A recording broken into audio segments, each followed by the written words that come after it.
प्रश्न पेपर कसा गेला तुमचा? ठीक होता एकंदरीत. किती तुम्ही अटेम्प्ट किती केले स्वतः? अटेम्प्ट सगळेच करावं नाही लागेल. नाही, तुम्ही स्वतःहून सॉल्व्ह करून किती केले? सॉल्व माझे 157 पर्यंत झाले होते. बाकीचे मग तुम्ही थोडेसे तुम्ही अंदाजे केले? अंदाजित नाही, पण मग त्याचा जवळपास हे करून समजा. कसा होता पेपर?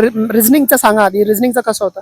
रिझनिंग मॉडरेट लेवलची होती. मी असं म्हणणार नाही की आता त्याच्यात एक म्हणजे व्हर्बल आणि नॉन व्हर्बल आकृती होत्या एक मध्ये आणि एक आकृत्या टप लेवलचे होते. टफ लेवलचे, आणि बाकीचं जो होतं ते बाकीचं सोपंच होतं. बाकीचं मला फक्त आकृत्या थोड्याशा हे वाटल्या, टफ कारण वाटल्या. ते वेळ खाऊ होत्या. हा. टायमामध्ये जात होतं. गणिताच्या बाबतीत काय सांगणार?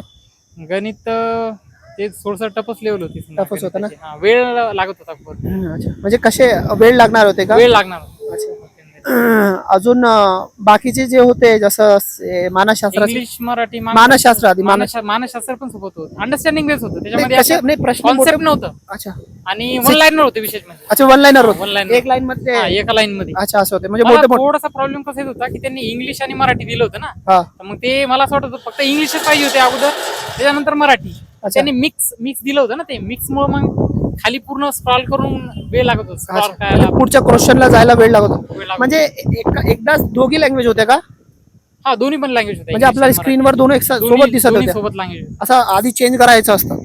नाही तसं नाही, तसं नाही. सोबत दिसत होते. एकाच अच्छा सोबत हा, दोन सोबतच दिसायचं, चेंज करायची आवश्यकता नाही. चेंज करायची गरज नाही. तो किती जवळपास किती मानसशास्त्रावर किती क्वेश्चन होते? जवळपास 20-25 प्लस असं समजा. अच्छा, 20-25 जवळपास असेल. आणि मराठी का कसं होता? मराठी सोपच होतं. मराठी म्हणजे शब्दार्थ होते का व्याकरणवर?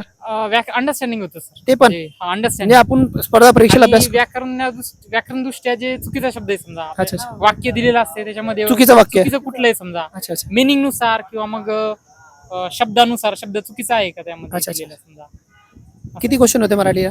मराठीला जवळपास 20 ते 25 पर्यंत, 20 पर्यंत तरी असणार ते. अच्छा, इंग्लिश कारण मिक्सअप असल्यामुळे आपल्याला नाही, अंदाज आम्हाला माहिती आहे, अंदाजा सांगता येईल. 20 पर्यंत असणार. आणि इंग्रजीला पण तसंच हा, सेम तसंच पॅटर्न होता. सेम.